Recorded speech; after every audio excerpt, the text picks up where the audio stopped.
Hello అండి, అందరికీ నమస్తే, గుడ్ మార్నింగ్. నేను మీ శ్రీనివాస్ని. న్యూస్ అనాలిసిస్ వీడియోకి స్వాగతం. సో ప్రతి ఒక్కరు చివరి వరకు చూడండి అండ్ లైక్ చేయండి, షేర్ చేయండి. రేపు ఎల్లుండి నేను జర్నీలో ఉంటాను. సో కాబట్టి న్యూస్ అనాలిసిస్ వీడియో రాకపోవచ్చు, కాస్త లేట్ అవ్వచ్చు. ఎందుకంటే ఎప్పుడు ఎక్కడ ఉంటానో తెలీదు. రేపు ఎల్లుండి 2 రోజులు మాత్రమే, ఒక చిన్న బ్రేక్ కూడా కాదు, మ్యాక్సిమం ట్రై చేస్తా ఏదో ఒక టైంకి అప్లోడ్ చేయడానికి. సో ఈరోజు ఈ వీడియో అయిపోయిన తర్వాత జర్నీ స్టార్ట్ అవుద్ది. సో చివరి వరకు చూడండి అండ్ లైక్ చేయండి. మీ అందరికీ తెలుసు కదా, మనం gundusudhi.com అనే ఒక వెబ్సైట్ లాంచ్ చేసాం. ఇదిగోండి, gundusudhi.com వెబ్సైట్ లాంచ్ చేసాం. దీనిలో కూడా ఎప్పటికప్పుడు మనం న్యూస్ అనాలిసిస్ పోస్ట్ చేస్తున్నాం, టెక్స్ట్ న్యూస్ పోస్ట్ చేస్తున్నాం. చూడండి, నిన్న ఈ నిత్యానంద రెడ్డికి సంబంధించిన కేసు ఇది కూడా చూడొచ్చు. కడపలో జరిగిన పెద్ద దస్తగిరి కేసు, ఇలా కొన్ని కేసులకు సంబంధించి మనం ఎప్పటికప్పుడు న్యూస్ అనాలిసిస్ దీనిలో కూడా పోస్ట్ చేస్తున్నాం అనమాట. రిషిరాజ్ సింగ్ విచారణ, ఐపాక్ రహస్య ఒప్పందాలు బయటపడతాయా? సో ఇందులో మీరు gundusudhi.com వెబ్సైట్ ఓపెన్ చేసి దీనిలో ఎప్పటికప్పుడు మీకు ఖాళీ ఉన్నప్పుడు ఓపెన్ చేసి చదవండి. నచ్చిన ఆర్టికల్స్ మీరు షేర్ కూడా చేయొచ్చు. అండ్ దాంతోపాటు మ్యాగజైన్స్, మనం మ్యాగజైన్స్ స్టార్ట్ చేసాం కదా, 4 months అయింది కదా. ఆ మ్యాగజైన్స్ కోసం క్లిక్ హియర్ ఫర్ మ్యాగజైన్స్ అని చూడండి. మీరు మొబైల్లో ఓపెన్ చేస్తే ఇదే ప్లేస్లో 3 డాట్లు ఉంటాయి. ఆ డాట్ల మీద క్లిక్ చేస్తే మ్యాగజైన్స్ని చూడొచ్చు. లేదా ఇక్కడ క్లిక్ హియర్ ఫర్ మ్యాగజైన్స్ కొట్టి ఆన్లైనా ఆఫ్లైనా అనేది సెలెక్ట్ చేసుకొని, ఆన్లైన్ అయితే ఆన్లైన్ కొట్టి, సో మీకు ఏదో ఒకటి దేని మీద క్లిక్ చేసినా పర్లేదు. క్లిక్ చేశాక మీరు ఇక్కడ యూజర్ నేమ్ పాస్వర్డ్ ఇవ్వచ్చు. ఒకవేళ మీరు రిజిస్టర్ చేసుకోకపోతే రిజిస్టర్ టుడే కొట్టి మీ డీటెయిల్స్ అన్నీ ఇచ్చి రిజిస్ట్రేషన్ చేసుకొని పేమెంట్ చేస్తే మీరు మంత్లీ కూడా పేమెంట్ చేయొచ్చు. మంత్లీ కూడా ఒక 40 రూపీస్ పెట్టామన్నమాట, జస్ట్ మ్యాగజైన్ కోసం మాత్రమే. వెబ్సైట్ అంతా ఫ్రీ యాక్సెస్సే. వెబ్సైట్ మీరు ఫ్రీగా యాక్సెస్ చేసుకోవచ్చు. మ్యాగజైన్ కోసం మాత్రమే మనం ఛార్జ్ చేస్తున్నాం. ఎందుకంటే మ్యాగజైన్ కంటెంట్ ఏది కూడా విలువైన కంటెంట్ ఫ్రీగా ఇవ్వకూడదని, అండ్ దానికోసం మా టీం శ్రమ కొంత ఉంటుంది అండ్ కంటెంట్లో డెప్త్ ఉంటుంది కాబట్టి దానికోసం మాత్రమే ఛార్జ్ వసూలు చేస్తున్నాము. మ్యాగజైన్ కావాల్సిన వాళ్ళు ఆన్లైన్లో విజిట్ చేయండి. అండ్ ఇతర అంశాలు కూడా దీనిలో మీరు ఎప్పటికప్పుడు చూసుకోవచ్చు. సో అది పక్కన పెడితే, రణమ విరమణ అని ఈనాడులో వార్త వేశారు. అమెరికా ఇరాన్ దారెటు మలివిడత చర్చలపై తొలగని సందిగ్ధత.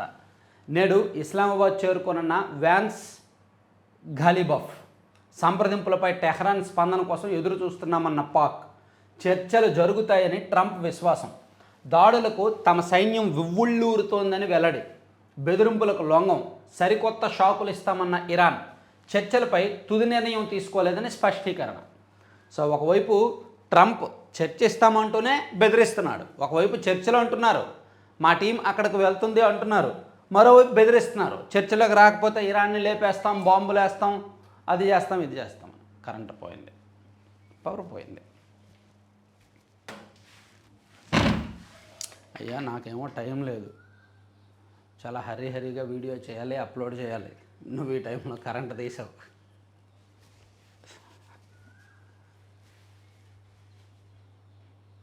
ఏం చేద్దాం, బయటికి వెళ్ళి మొబైల్లో చూడనా, మొబైల్లో చేయనా? సో ఏమనుకోవద్దు, ఇలాగ రికార్డింగ్ ఆన్లోనే ఉంటుంది. నేను కెమెరాని బయటికి తీసుకెళ్తున్నా. నేను కెమెరా ఎదురుగా పెట్టి మొబైల్లో చూస్తూ న్యూస్ అనాలిసిస్ చేస్తాను. మళ్ళీ పవర్ వచ్చాక లోపలికి వస్తాను. మళ్ళీ పవర్ వచ్చాక లోపలికి వచ్చిన స్క్రీన్ ఆన్ చేయడం ఇదంతా పెద్ద తతంగం.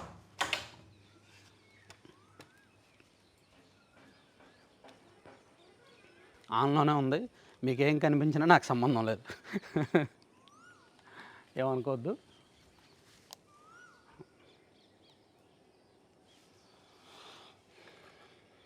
ఫేస్ అది బాగానే ఉందా? లైట్ మనకి ఇప్పుడు కెమెరా సెట్టింగ్ చేయాలి. కెమెరా సెట్టింగ్ నాకు ఐడియా లేదు.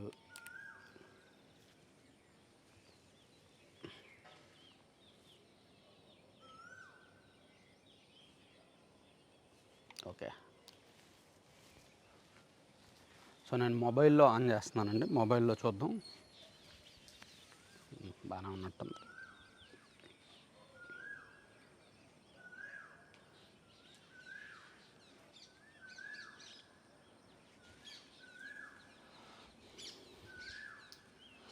సో అది ఈనాడులో రణమ విరమణ అని అమెరికా ఇరాన్ చర్చలకు సంబంధించి యుద్ధానికి సంబంధించిస్తే నెక్స్ట్ ఇంకో వార్త నిన్న మంత్రి పార్థసారథి గారు ప్రెస్ మీట్ పెట్టి వైసీపీ మీద ఘాటు వ్యాఖ్యలు చేశారు. రాత్రి హత్యలు తెల్లారాక శవాల దగ్గర ముసలి కన్నీళ్ళు, హత్యా రాజకీయాలకు అడ్డాగా జగన్ పార్టీ, నారా వారి రక్త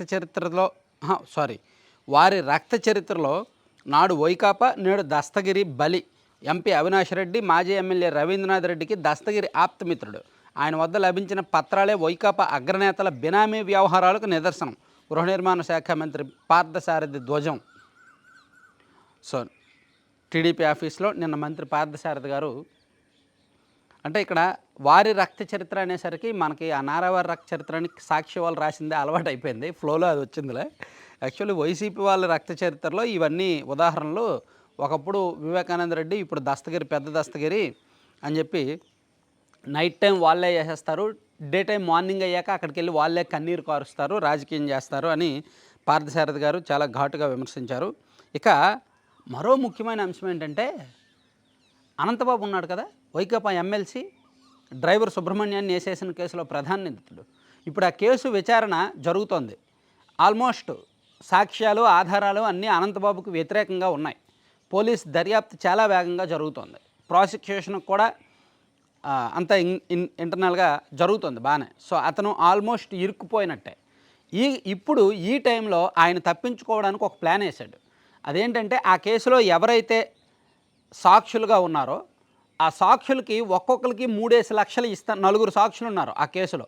ఆ 4 సాక్షులకి కూడా తలో 3 లక్షలు ఇస్తాను, మీరు సాక్ష్యం చెప్పొద్దు, చెప్పినా సరే అబద్ధం చెప్పండి, మా లాయర్ చెప్పినట్టే చెప్పండి అని చెప్పి సాక్షులను ఎరవేసి కొనడానికి చూసి నిన్న వాళ్ళ దగ్గరకు వెళ్ళి ఒక్కొక్కరికి ₹1,00,000 స్పాట్లో ఇచ్చేశారంట. వైకాపా ఎమ్మెల్సీ అనంతబాబు బరితెగింపు, దళిత యువకుడి హత్య కేసు నుంచి తప్పించుకునే కుట్ర, అబద్ధపు సాక్ష్యం చెప్పాలంటూ సాక్షులకు డబ్బుల ఎర, అడ్వాన్స్గా 4కి 1,00,000 చొప్పున అందజేత, బయటకు చెబితే చంపేస్తామని, మృతదేహాన్ని కనిపించకుండా చేస్తామని బెదిరింపులు, అనంతబాబు సహా మరికొందరిపై కేసు, పరారీలో ఎమ్మెల్సీ. ఇది ఆ పార్టీ సంస్కృతే. ఎలా నేను విమర్శించకూడదు అనుకుంటా, ఏడుస్తారు, ఫీల్ అవుతున్నారు, విమర్శించకూడదు అనుకుంటా. కానీ ఇలాంటి ఘటనలు జరుగుతున్నప్పుడు ఏం చేయాలండి చెప్పండి? వైసీపీ మిత్రులే చెప్పండి. మీ పార్టీని విమర్శిస్తే మీరేమో బాధపడుతున్నారు. మరి ఏంటిది? ఆ కడపలో ఆ పెద్ద దస్తగిరిలో ఏంటి ఎమ్మెల్సీ అనంతబాబు చేస్తున్న పని ఏంటి? లీగల్గా ఫైట్ చేయొచ్చు, లేదా రాజకీయంగా ఫైట్ చేయొచ్చు, కానీ సాక్షులను కొనేయడం ఏంటండి? డబ్బులు ఉన్నాయి, సో విపరీతంగా డబ్బులు సంపాదించారు, ఏం చేస్తారు? ఏముంది, 4 డబ్బులు పడేస్తే సాక్షులు మనకు వ్యతిరేకంగా చెప్పరు కదా, మనకు అనుకూలంగా ఉంటారు కదా అని చెప్పి. సో ఆ విషయం కూడా ఇప్పుడు బయటకు వచ్చిందనమాట. సో ఇది ఒక కొత్త కేసు. సాక్షులను ప్రభావితం చేయడం అంటే ఇప్పుడు అతను బెయిల్ రద్దు చేస్తారు, మళ్ళీ లోపలేస్తారు, అందుకని పరారయ్యాడు ఆయన. ఇక దక్షిణాదికి కాంగ్రెస్ డిఎంకే ద్రోహం అని చెప్పి మహిళా రిజర్వేషన్ డీలిమిటేషన్ బిల్లును అడ్డుకున్నాయి. తమిళనాడులో అభివృద్ధి, శాంతి భద్రతలు లేవు, ఈ సమస్యలన్నింటికీ పరిష్కారం ఎన్డీఏనే, తమిళనాడు ప్రచార సభల్లో CM Chandrababu. So CM Chandrababu Naidu గారు ఎన్డీఏ అభ్యర్థుల తరపున ప్రచారం చేయడానికి తమిళనాడు వెళ్ళారు. వెళ్ళి ఏదో ప్రచారం చేసామో వచ్చామో అనేటట్టు కాకుండా అక్కడ శాంతి భద్రతలు లేవు, అక్కడ ఇన్వెస్ట్మెంట్స్ రావట్లేదు, ఇక్కడ చెన్నై గడిచిన 30 సంవత్సరాలుగా డెవలప్ అవ్వట్లేదు, దీంతో పోలిస్తే బెంగళూరు, హైదరాబాదు బాగా డెవలప్ అయ్యి వాళ్ళ మనోభావాలు కించపరిచేలా మాట్లాడారు. ఇన్వెస్ట్మెంట్స్ మీకు రావట్లేదు, మీకంటే మేమే బాగున్నాము, మీ బతుకులు బాగుపడాలంటే ఎన్డీఏని గెలిపించండి అనేటట్టు వ్యాఖ్యలు చేయడంతో అక్కడ స్టాలిన్ డిస్టర్బ్ అవుతారు కదా. యాక్చువల్లీ స్టాలిన్కి చంద్రబాబు గారికి ఇప్పటివరకు మంచి రిలేషన్స్ ఉన్నాయి. ఏదో మధ్యలో రాజకీయంగా చిన్నపాటి గ్యాప్స్ వచ్చినా పర్సనల్గా ఎప్పుడు వెళ్ళాల. కానీ ఇప్పుడు శాంతి భద్రతలు లేవు, అభివృద్ధి లేదు, పెట్టుబడులు లేవు, సో మేమే బాగున్నాం మీకంటే అని చెప్పడం అంటే చంద్రబాబు గారు ఏదైనా అంతే, తను ఇన్వాల్వ్ అయ్యాడు అంటే ఇంకా పూర్తిగా ఒంటికి పూసేసుకునే రకం అనమాట. సో అందుకే బీజేపీ వాళ్ళ కోసం ఇక్కడ యాక్చువల్లీ తమిళనాడులో టీడీపీ వాళ్ళు ఏమో పోటీ చేయట్లా, బీజేపీ వాళ్ళ కోసం ఆయన వెళ్ళి రిస్క్ చేసి టీడీపీని తాకట్టు పెట్టాడు ఆయన. మహిళా రిజర్వేషన్ బిల్లును 2029 ఎన్నికలకే అమలు చేయాలనే ఉద్దేశంతో ప్రవేశపెట్టిన బిల్లును కాంగ్రెస్ డిఎంకే ద్రోహులు అడ్డుకున్నారని ఆంధ్రప్రదేశ్ ముఖ్యమంత్రి చంద్రబాబు ఆరోపించారు. పునర్విభజనతో దక్షిణాదిలో జనాభా శాతం సంబంధం లేకుండా 50% ఎంపీ సీట్లు పెరిగేవని, డిఎంకే కాంగ్రెస్ వ్యతిరేకించడంతో ఈ బిల్లు వీగిపోయిందని చెప్పారు. సో ఇట్లా ఇది ఆరోపణలు. ఇక తూర్పు తీరంలో కార్గో రైల్ టెర్మినల్ అంట 1615 కోట్లతో ఏర్పాటు 2027 జనవరి నాటికి మొదటి దశ పూర్తి. తెలంగాణ, కర్ణాటక, మహారాష్ట్ర ప్రాంతాలకు సేవలు. ఏటా 10 కోట్ల టన్నుల సరుకు రవాణాకు అవకాశం. రామాయపట్నం పోర్టుకు అనుసంధానంగా 1615 కోట్లతో కార్గో రైల్ టెర్మినల్ ఏర్పాటు కానుంది. పొట్టి శ్రీరాములు నెల్లూరు జిల్లా తెట్టు సమీపంలో చేవూరు, మోచెర్ల గ్రామాల పరిధిలో దీన్ని ఏర్పాటు చేస్తారు.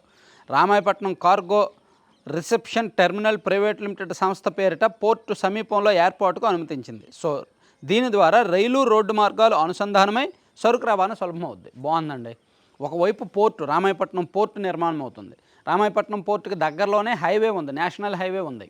ఆ దగ్గరలోనే ఒక రైలు టెర్మినల్ కూడా. దానివల్ల ఏంటంటే ఒకవైపు సముద్ర మార్గం, మరోవైపు రైలు మార్గం, మరోవైపు రోడ్డు మార్గం, ఇవన్నీ కూడా ఒకే దగ్గర ఉండడం వలన అక్కడ ఒక పారిశ్రామిక కారిడార్ వచ్చే అవకాశం ఉంటుందన్నమాట.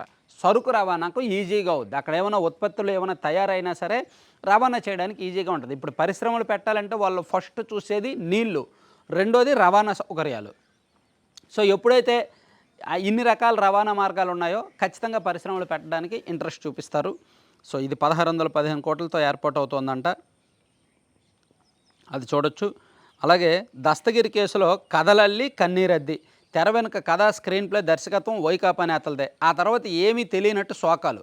దర్యాప్తులో అసలు గుట్టు బయటకు. ఈనాడులో చాలా ఇంట్రెస్ట్గా రాశారు. మధ్యప్రదేశ్కు చెందిన నవదంపతులు రాజా రఘువంశీ, సోనంలు హనీమూన్ ట్రిప్ కోసం మేఘాలయకు వెళ్ళారు. ఆ ట్రిప్లో ఉండగానే తన భర్త రాజా రఘువంశీని ఎవరో అపహరించారంటూ సోనం పోలీసులకు ఫిర్యాదు చేసింది. దర్యాప్తు బృందాలు అణువణువు గాలించగా 11 రోజుల తర్వాత ఆ లోయలో రాజా రఘువంశీ మృతదేహం లభ్యమైంది. శరీరం నిండా కత్తిపోట్లు ఉండటంతో అది నిర్ధారించుకొని పోలీసులు లోతుగా దర్యాప్తు చేయగా సోనం తన ప్రియుడితో కలిసి సుపారీ గ్యాంగ్కు 20 లక్షలు ఇచ్చి ఈ రఘువంశీని చేసినట్టుగా తేలింది. సేమ్ అదే తరహాలో వైసీపీ నేతల రాజకీయాలు కూడా ఉన్నాయి. వాళ్ళే వాళ్ళ మనుషుల్ని వేయించేసి ఆ తర్వాత వాళ్ళ దగ్గరకు వెళ్ళి పరామర్శించి కన్నీళ్లు కార్చి రాజకీయ ప్రయోజనాల కోసం వాడుకుంటున్నారు. ఇదే వైసీపీ వాళ్ళ భాగవతం అని చెప్పి చాలా గట్టిగా రాశారు ఈనాళ్ళు 2వ పేజీలో. ఇక నాకు గర్ల్ ఫ్రెండ్ ఉన్నారు, నువ్వంటే ఇష్టం లేదు అని కాబోయే భార్యతో పదే పదే యువకుడు వ్యాఖ్యలు. మనస్తాపంతో ఊరేసుకుని యువత కడపలోనంట. ఈ మధ్య ఒక 2 నెలల కిందట మార్టూరులో కూడా అదే జరిగింది. మార్టూరే కదా, పర్చూరు నియోజకవర్గం మార్టూరులో కూడా 2 నెలల కిందట జరిగింది. సాఫ్ట్వేర్ ఐటీ ఎంప్లాయ్ అమ్మాయి, ఆ యువకుడేమో నువ్వంటే ఇష్టం లేదు, నాకు వేరే ఎవరు ఉన్నారని చెప్పాడంట. దాంతో ఆ అమ్మాయిను వాళ్ళ తల్లి స్వీయ మరణం పొందారు. ఇక్కడ కూడా ఇంతే, నువ్వంటే ఇష్టం లేదు, నాకు గర్ల్ ఫ్రెండ్స్ ఉన్నారు, నీ మీద ఫీలింగ్స్ రావట్లేదు అన్నాడంట. ఆ అమ్మాయి బాగుంది, బంగారంలో ఉంది. ఈడు కాకపోతే వేరే వాడు కదా. ఎందుకు ఆడపిల్లలు ఎలా తయారవుతున్నారు? పెళ్ళి అవ్వదా చెప్పండి? ఈ రోజుల్లో ఆడపిల్లలే దొరకట్లేదు. సో కష్టంగా ఉంది దొరకడం, పెళ్ళి అవ్వడమే కష్టంగా ఉంది. పవర్ వచ్చింది, లోపలికి వెళ్ళిపోదాం. చూసారా మధ్యలో 10 నిమిషాలు ఇంటరప్షన్. ఏమనంటే ఏదో అడ్జస్ట్మెంట్స్ అంటారు.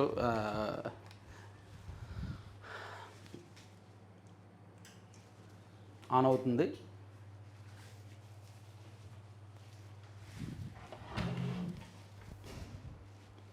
పొద్దున్నే కదా మనకి స్టాఫ్ ఎవరు ఉండరు, ఎర్లీ మార్నింగ్ స్టాఫ్ ఎవరో రారు. వాళ్ళు స్టాఫ్ 10 గంటలకు వచ్చి సాయంత్రం వరకు ఉంటారు.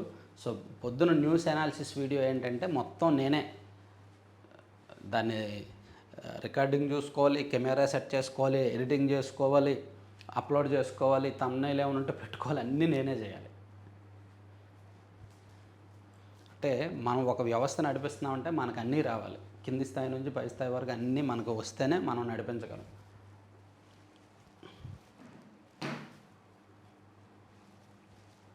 సో వెబ్సైట్ బాగుందా? ఎవరైనా చూసారా వెబ్సైట్? gundusudi.com వెబ్సైట్ ఎలా ఉంది? అండ్ ఈ మ్యాగజైన్లో మీ ఫీడ్బ్యాక్ ఏమిటి అది చెప్పండి సరదాగా. అలాగే మొబైల్ యాప్ రాబోతుంది, ఇంకో నెల రోజుల్లో మొబైల్ యాప్ తీసుకొస్తున్నాం. దానిలో షార్ట్ న్యూస్ వస్తుంది. మనకి వే2 న్యూస్ అండ్ లోకల్ యాప్లో ఎలా ఉన్నాయో అలా మన మొబైల్ యాప్లో కూడా షార్ట్ న్యూస్ ఉంటుంది, బ్రేకింగ్ న్యూస్ ఉంటుంది, కొంచెం అప్డేట్గా ఉంటాయి అన్నమాట.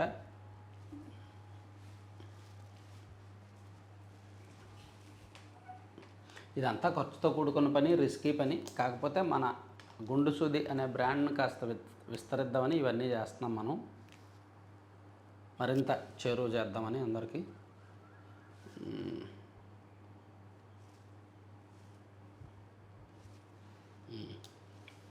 కెమెరా సెట్ చేశాను.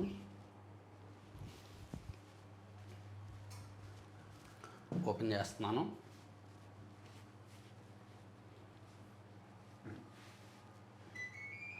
డైలీ మార్నింగ్ కానీ ఈవినింగ్ కానీ ఖాళీగా ఉన్నప్పుడు వెబ్సైట్లో విజిట్ చేయండి, మన వెబ్సైట్ విజిట్ చేయండి. ఆర్టికల్స్ ఏమొచ్చాయంటే అనేది చూడండి,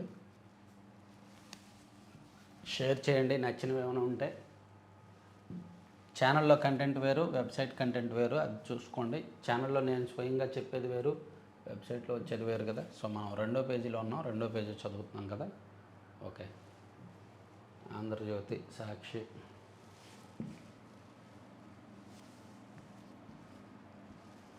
సాక్షి ఓపెన్ అయింది. సాక్షి పత్రిక ఓపెన్ చేసినప్పుడు ఎంతైనా ఒక తెలియని వైబ్రేషన్ అండి. ఓకే, ఇప్పుడు ఇది చెప్పుకున్నాం, పెద్ద దస్తగిరి కేసులో కథలల్లి కన్నీరద్ది అనేది చెప్పుకున్నాం. సో ఇది అయిపోయింది. తర్వాత కారుమూరి నాగేశ్వరరావు గారు అండ్ ఆయన కుమారుడు సునీల్ గారు ఉన్నారు కదా.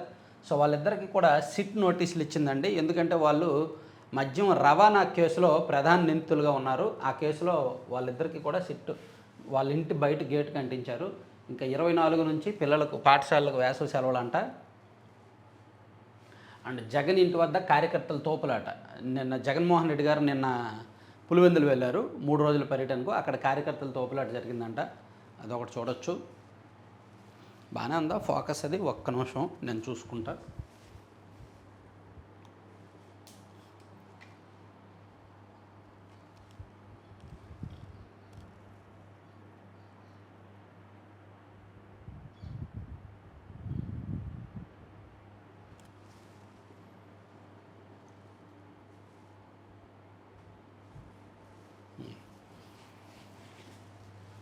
ఇదిగోండి, నాకు గర్ల్ ఫ్రెండ్స్ ఉన్నారు, నువ్వంటే ఇష్టం లేదు, కాబోయే భార్యతో పదే పదే యువకుడు వ్యాఖ్యలు, మనస్తాపంతో యువతి.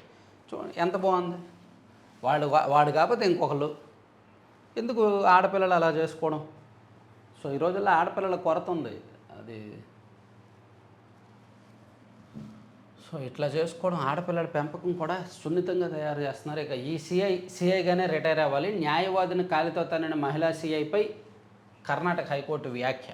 ఫిర్యాదు ఇవ్వడానికి పోలీస్ స్టేషన్కి వెళ్ళిన నభోనిత సేన్ అనే మహిళా న్యాయవాదిని బూట్ కాలుతో తన్నిన బెంగళూరులో మడివాలా ఠాణా సిఐ పద్మావతిపై కేసు నమోదు చేయాలని కర్ణాటక హైకోర్టు న్యాయమూర్తి జస్టిస్ నాగప్రసన్న పోలీసులకు ఆదేశించారు. ఆమెకు ఎటువంటి పదోన్నతులు ఇవ్వకూడదని, సిఐగానే పదవి విరమణ చేసేలా చర్యలు తీసుకోవాలని ప్రభుత్వానికి సూచించారు. అంటే ఆమె రిటైర్ అయ్యేంత వరకు సిఐగానే ఉంచండి, ప్రమోషన్ ఇవ్వద్దని. ఇక సర్ప్రైజ్ చేస్తానంటూ చంపేసిందంట. ఇది మరో కేసు. ఆ అమ్మాయికి ప్రేమికుడిని కట్టేసి పెట్రోల్ పోసిందంట. పోలీసులకు అనుమానం రాకుండా చాలా జాగ్రత్తగా ప్లాన్ చేసిందంట. సర్ప్రైజ్గా ప్రపోజ్ చేస్తానని చెప్పి అతని కళ్ళకు గంతలు కట్టిందంట, కాళ్ళు చేతులను తాడుతో కట్టిందంట, అనంతరం ఒంటి మీద పెట్రోల్ పోసిందంట. ఇక రాష్ట్రాలు నెత్తిన అప్పుల బండ. హిమాచల్ ప్రదేశ్లో ఉన్నతోద్యోగుల జీతాల్లో కోత 20% నుంచి 30% వరకు 6 నెలల పాటు అమలుకు నిర్ణయం. ఆర్థిక కష్టాల్లో అనేక రాష్ట్రాలు. ప్రజాకర్షక పథకాలు, అప్పులే అసలు కారణం. సో హిమాచల్ ప్రదేశ్ తరహాలో ఆంధ్రప్రదేశ్ కూడా నిర్ణయం తీసుకోవాలి, తప్పదు. ఆంధ్రజ్యోతిలో రాశారు, ఇదిగోండి. ఏపీ హెచ్పి ఖర్చుల నియంత్రణ కోసం జీతాలు తగ్గించిన హిమాచల్. మనము ఆర్థికంగా మనము అంతంతే, అప్పులు ఆగిపోతే అధోగతే. జీతాలు పెన్షన్ల వ్యయం ఏపీలోనే అధికం. వడ్డీలు, అప్పులు, కిస్తీల భారం కొండంత. సొంత ఆదాయం ఈ ఖర్చులకే సరే. సంక్షేమ పథకాలకు 75,000 కోట్లు. అనర్హులను ఏరివేసే ధైర్యం చేయలేరు. నిజమే, అనర్హులను ఏరివేద్దామని వికలాంగ పింఛన్లు కొంతమంది అనర్హులు పొందుతున్నారు. ఎటువంటి అంగవైకల్యం లేకపోయినా వికలాంగ పింఛన్లు పొందుతున్నారు. అటువంటి వాళ్ళు 2-2.5 లక్షల మంది ఉన్నారు. వాళ్ళని ఏరివేద్దామని చెప్పి ఆ మధ్య ప్రభుత్వం ప్రయత్నిస్తే ఈ వైసీపీ వాళ్ళు గొడవ చేశారు. అది రాజకీయంగా సెన్సిటివ్ ఇష్యూ అయిపోతుందని చెప్పి ఆ ధైర్యం చేయలేకపోయింది ప్రభుత్వం. ఇప్పుడు కొత్త వాళ్ళకి పెన్షన్లు ఇవ్వలేకపోతున్నారు. అనర్హుల్ని 1,00,000 మందిని తీసేస్తే కొత్త వాళ్ళకి 2 లక్షల మందికి ఇవ్వడానికి ప్రభుత్వానికి అవకాశం ఉంటుంది, కానీ ఆ ధైర్యం చేయలేకపోతున్నారు. సో ఇక్కడ అందుకే హిమాచల్ ప్రదేశ్లో ఏం చేశారంటే ఉన్నతోద్యోగుల జీతాల్లో ఒక 20 నుంచి 30% కోత విధిస్తున్నారంటే మన రాష్ట్రం కూడా ఆలోచన చేస్తే ఉద్యోగుల్లో మళ్ళీ తిరుగుబాటు వస్తుంది. ఉద్యోగులు ఊరుకుంటారు, అలా చేస్తే తిరుగుబాటు వస్తుంది. ప్రజలకు సంక్షేమ పథకాలు ఆపలేరు, ఉద్యోగులకు జీతాలు ఆపలేరు, అందుకే ఇంకా అప్పులు చేయడమే. సో ఇది రాశారు ఈనాడులోనూ ఆంధ్రజ్యోతిలోనూ మంచి ఇంపార్టెంట్ వార్త వచ్చింది. ఇక నిర్మాణ సమయంలో VLTలో 50% తగ్గింపు, పట్టణ ప్రజలకు ఊరట, ఏటా 30 కోట్ల లబ్ధి అంట. ఇక తర్వాత 500 మంది ముస్లిం విద్యార్థులకు ఇంటర్లో ఉచిత కార్పొరేట్ విద్య.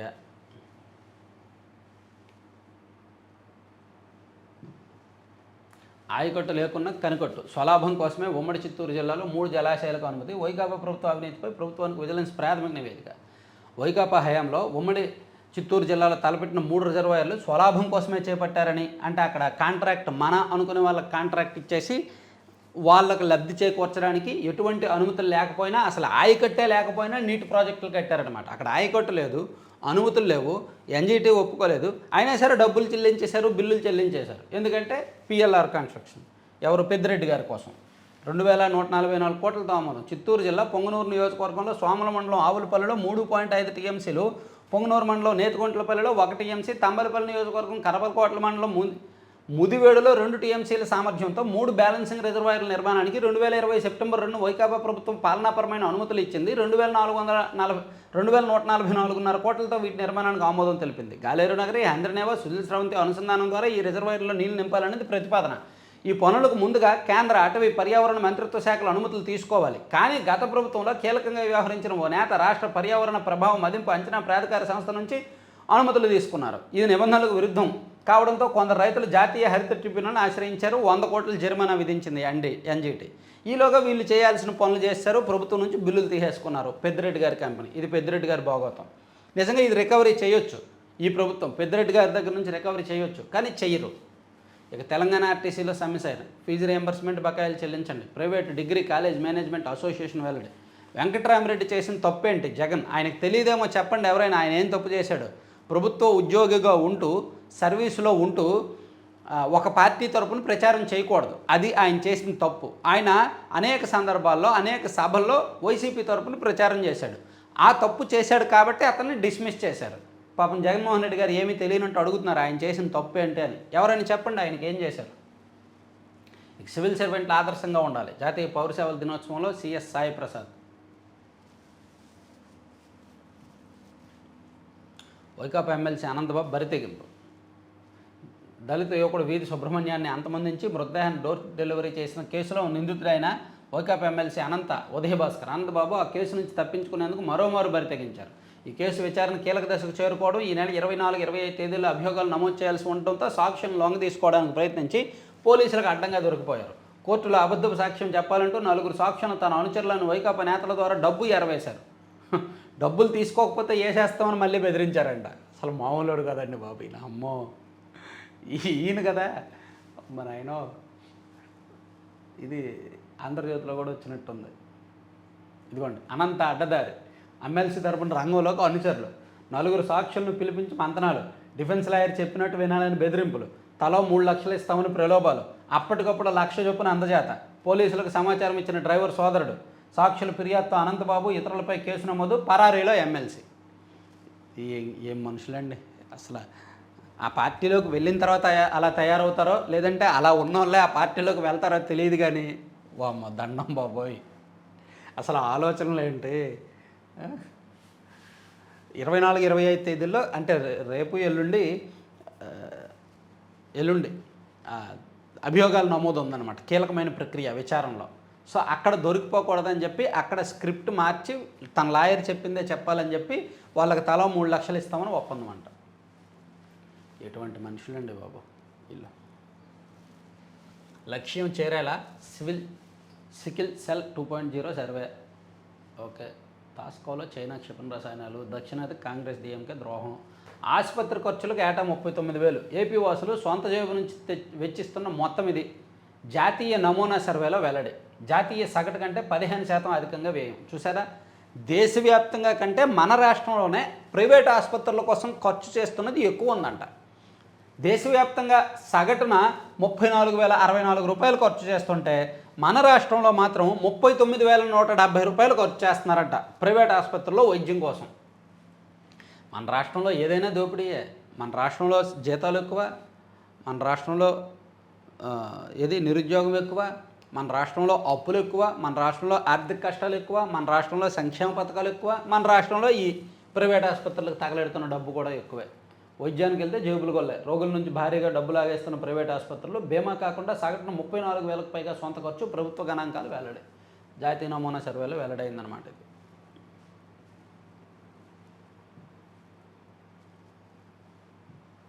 మల్లికార్జున ఖర్గే గారు నిన్న లిమిట్ క్రాస్ దాసి మాట్లాడారండి. రాజకీయాల్లో ఒక క్రాసింగ్ అంటూ ఉంటుంది కదా, ఒక హద్దు ఉంటుంది కదా, అది దాటి మోదీ ఉగ్రవాది ఖర్గే కాంగ్రెస్ అధ్యక్షుడు క్షమాపణకు భాజపా డిమాండ్ ఆ ఉద్దేశంతో అనలేదని వివరణ. ఆయన ఆ మాట అనకూడదు కదా. ప్రధానిపై సభా హక్కుల నోటీసు, ఎంపీలకు దురుద్దేశాలు ఆపాదించారన్న కాంగ్రెస్. ఓకే, ఇది పక్కన పెట్టి సాక్షి కాసేపు చూద్దాం. ఇప్పటికే లేట్ అయింది. సాక్షి ఫ్యాన్స్ మనోభావాలు హర్ట్ అవుతాయేమో. ఇంపార్టెంట్ వార్తలన్నీ అయిపోయినాయి కాబట్టి సాక్షిలో చూసుకుంటే ముఖ్య నేత సూత్రధారి బెనామీల పాత్రదారులు లేపాక్షి లేపేద్దాం. 10,000 కోట్ల విలువైన 8,844 ఎకరాల లేపాక్షి నాలెడ్జ్ హబ్ భూములపై గురి. వాటిని కాజేసేందుకు తన బెనామీలను రంగంలోకి దించిన ముఖ్య నేతకు అత్యంత సన్నిహితుడైన బిఎస్ఆర్ ఇన్ఫ్రా అధినేత బొలుసు శ్రీనివాసరావు తెరపైకి. ఆ భూములను నయానా భయానా గుప్పిట పట్టే కుట్రలు వేగవంతం. ఈడీ అటాచ్మెంట్లో ఉన్న 1,000 కోట్ల విలువైన ఆస్తిని స్వాధీనం చేసుకునేందుకు కుట్ర. ఎన్సీఎల్టీ నుంచి వేలంలో దక్కించుకున్న వారు బయట బొలుసుకు విక్రయించేలా ఉన్నత స్థాయిలో తీవ్ర ఒత్తిళ్లు. నేడో రేపో ఒప్పందానికి యత్నాలు. ఓహో, ఇది వైసీపీ హయాంలో ఈ భూములు అక్రమాలకు గురయ్యి అవి ఈడీ అటాచ్ చేసింది. వాటిని ఎన్సీఎల్టీ వేలం వేస్తుంది. ఆ వేలంలో కొనుక్కున్న వాళ్ళు మళ్ళీ తక్కువ రేటుకి బిఎస్ఆర్ వాళ్ళకి విక్రయించేలాగా ఒప్పందం చేసుకున్నారంట. తీవ్రస్థాయిలో ఒత్తిడి చేస్తున్నారంట. రాజధాని సాగునీటి ప్రాజెక్టులో 8,300 కోట్ల విలువైన పనులు బిఎస్ఆర్ ఇన్ఫ్రాకు అప్పగింత. మొబిలైజేషన్ అడ్వాన్సుల రూపంలో 830 కోట్లు బిఎస్ఆర్కు చెల్లింపులు. ఆ నిధులతో లేపాక్షి భూములను హస్తగతం చేసుకునే దిశగా ముఖ్యనేత ఒడివడిగా అడుగులు. అధికారంలోకి రాగానే తనకు సన్నిహితుడైన సెల్కాన్ అధినేత గురుస్వామి నాయుడు ద్వారా ప్రణాళికకు వ్యూహరచన. చాలా పెద్ద స్కామేనండి. సో మొత్తానికి భూములు తీసుకున్నాక అక్కడ పరిశ్రమలు పెట్టే ఉద్దేశం ఉండదు. రాజశేఖర రెడ్డి గారు ఉన్నప్పుడే లేపాక్షి పేరుతో భూములు తీసుకున్నారు. అక్కడ పరిశ్రమలు పెట్టాల, దాని పేరుతో ఏదో వ్యవహారం నడిపించారు. సో అది ఈడీ గుర్తించి కేసులు నమోదు చేసి దాన్ని అటాచ్ చేస్తే ఇప్పుడు వీళ్ళు ఆ భూములను మళ్ళీ కాజేయడానికి ప్రయత్నిస్తున్నారంట. సో వైసీపీ హయాంలో కూడా ఆ భూములను కాజేయడానికి ప్రయత్నించి విఫలమయ్యారు. ఇప్పుడు వీళ్ళు కూడా కాజేయడానికి ప్రయత్నిస్తున్నారు. సో చూడాలి సక్సెస్ అవుతారో లేదో. ఇక ఉపాధిపై ఇంత నిర్లక్ష్యమా? నెలల తరబడి వేతనాలు అందక కడుపు మార్చుకుంటున్న కూలీలు. అంతులేని అవినీతి అసమర్థ నిర్ణయాలతోనే ఈ దుస్థితి. చంద్రబాబు సర్కారుపై వైఎస్ జగన్ మండిపాటు. ఎంజీఎన్ఆర్ఈజీఏ గ్రామీణ ఆర్థిక వ్యవస్థకు అత్యంత కీలకం. సో పాపం జగన్మోహన్ రెడ్డి గారికి కూలీల కష్టాలు బాగా తెలుసు. ఎందుకంటే ఉంటారుగా, పార్టీలో కూడా కొంతమంది ఉంటారు కదా, వాళ్ళకి కూడా ఇన్ టైంలో పేమెంట్లు ఇవ్వాలి కదా. అలా ఇవ్వకపోతే వాళ్ళు సోషల్ మీడియా ఏడుస్తుంటారు కదా. అలా ఉపాధి హామీ కూలీల గురించి జగన్మోహన్ రెడ్డి గారు నిన్న ఉపాధిపై ఇంత నిర్లక్ష్యమా, నెలల తరబడి వేతనాలు అందరికి కడుపు మార్చుకుంటున్న కూలీలు, అంతులేని అవినీతి అసమర్థ నిర్ణయాలతోనే ఈ దుస్థితి అని ఉపాధి హామీ పథకంలో దాదాపుగా 5 నెలల నుంచి కూడా పేమెంట్లు పెండింగ్ ఉన్నాయి కూలీలకు ఇవ్వాల్సినవి. దాని గురించి జగన్మోహన్ రెడ్డి గారు నిన్న ఎక్స్లో పోస్ట్ చేశారు. చంద్రబాబు తప్పు చేస్తున్నారు, అందుకే ప్రజలకు ప్రశ్నించే గొంతుకులకు భయపడుతున్నారు. ప్రభుత్వ ఉద్యోగుల సమాఖ్య అధ్యక్షుడు కాకర్ల వెంకటరామరెడ్డి చేసిన తప్పేంటి? ఆయన ప్రశ్నించలా, ఆయన ప్రభుత్వాన్ని సూటుగా ప్రశ్నించలా, వైసీపీ కొండవ వేసుకొని ప్రచారం చేశారు. అదే ఆయన తప్పు. ఇక ఉద్యోగుల పక్షాన్ని గలమెత్తడం తప్ప. ఈయన ఉద్యోగుల పక్షాన్ని గలమెత్తాడంటండి చంద్రశేఖర్ రెడ్డి, వెంకటరామరెడ్డి. వైసీపీ గెలవకపోతే మీకు తినడానికి తిండి కూడా ఉండదు, జగన్మోహన్ రెడ్డి మళ్ళీ సీఎం అవ్వకపోతే రాష్ట్రం బాగోదు, మీ ఉద్యోగాలు ఉండవు అని చెప్పి ఈయన ప్రచారం చేశాడు. ఆ క్లిప్పింగ్స్, ఆ ఆధారాలు వచ్చిన తర్వాత ఇతన్ని సస్పెండ్ చేశారు. ఇప్పుడేమో నేను ఉద్యోగుల తరపున గలమెత్తడం తప్ప అని చెప్పి ఉన్నదిగా. మరి ఆ ఐడియాలజీ ఉంటుందిగా ఆ పార్టీ తోక ఉన్నాక. ఇక ప్రజారోగ్యం ప్రైవేటు భాగ్యం. బాబు పాలనలో ప్రభుత్వ ఆసుపత్రులపై ప్రజల్లో సన్నగిలిన నమ్మకం, ప్రైవేట్ ఆసుపత్రుల ఖర్చు. ఓహో, నేషనల్ సర్వేను కూడా ఇలా రాసుకున్నారా? ఇది కూడా బాబు పాలన మీద నెట్టేశారా? ఒక సాఫీగా చెల్లించకుండా రద్దు చేయండి. ఫీజు రియంబర్స్మెంట్ అమలుపై ప్రైవేట్ డిగ్రీ కళాశాల అసోసియేషన్ ఆగ్రహం. విద్యార్థుల నుంచే ఫీజులు వసూలు చేసుకునే అవకాశం ఇవ్వండి. జీవోలు తప్ప బకాయిలు పైసా విదల్చలేదు. సో మీరు త్వరగా నిధులు ఇవ్వండి, లేకపోతే రద్దు చేసేయండి అని చెప్పి డిగ్రీ కాలేజీలు ప్రభుత్వానికి అల్టిమేటం ఇచ్చాయి. అది ఒకటి రాశారు, చూడొచ్చు. అండ్ చంద్రబాబు తప్పు చేస్తున్నారు ఏంటి? ఒక ట్వీట్కి ఇంత పెద్ద వార్త. వా వా వా వా పెట్టి పుట్టాలండి, అదృష్టం ఉండాలండి. మార్కాపురం బస్సు ప్రమాద ఘటనపై సమగ్ర నివేదిక ఇవ్వండి సుప్రీంకోర్టు. స్కిల్ సలహాదారు పదవికి సీతా శర్మ రాజీనామా. పరిమితులు ఉండటంతో రాజీనామా చేస్తున్నానా? పదవికి చేపట్టి ఏడాదికే వైదొలుగున సీతా శర్మ. వెంకటరామరెడ్డి తొలగింపు కక్ష సాధింపు. మాజీ ఎమ్మెల్సీ గోపాల్ రెడ్డి. బాబు పాలనలో ఉద్యోగులకు చీకటి రోడ్లు. వైఎస్ఆర్సీపీ ఎమ్మెల్సీ పర్వతరెడ్డి చంద్రశేఖర్ రెడ్డి. ఉద్యోగుల పక్షాన గెలమెత్తడం తప్ప.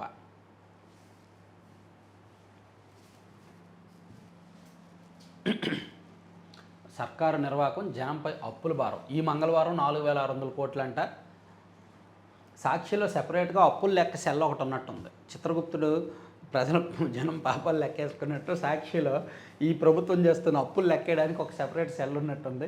ప్రతి వారం అప్పులు, ఆ నెల చేసిన అప్పులు, మొత్తం సంవత్సరం చేసిన అప్పులు, మొత్తం ప్రభుత్వం వచ్చిన తర్వాత చేసిన అప్పులు, ఆ కిందే వైసీపీ హయాంలో చేసిన అప్పులు కూడా రాయాలి. అప్పుడు ఈ పాపాలు ఆ పాపాలు అన్ని పాపాలు జనాలకు తెలుస్తాయి. సో ఇక్కడ ఈ మంగళవారం చేసిన అప్పు అని రాశారు, 23 నెలల్లో చేసిన అప్పు అని రాశారు, గత ప్రభుత్వం చేసిన అప్పు అని రాయాలి, రాష్ట్ర విభజన తర్వాత జరిగిన అప్పు అని రాయాలి. అప్పుడు వాస్తవాలు ఏంటో జనాలకు అర్థమవుతాయి. బాబు బతక నీరు.